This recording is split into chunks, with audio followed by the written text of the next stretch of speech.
Hi, my name is Yanira Rivera. I work here at SLE, South Loren East School. Today the lunch was pizza with Caesar salad and peaches. On the side we were giving the sample of the noodle with the teriyaki sauce and chicken. As the kids voted last month for next year's menu, we were working on the taste test.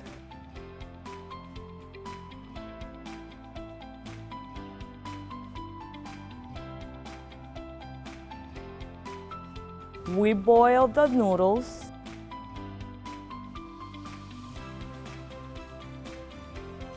We take peppers, onions, with garlic, with a little bit of oil, and we saute.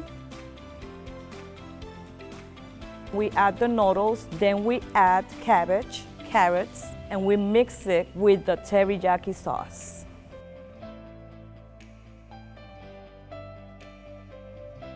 And then we top it up with chicken.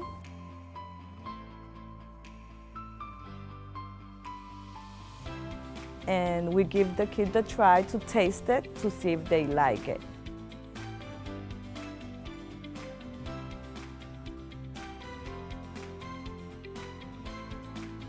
Thank you for watching, and I hope the kids enjoy the food.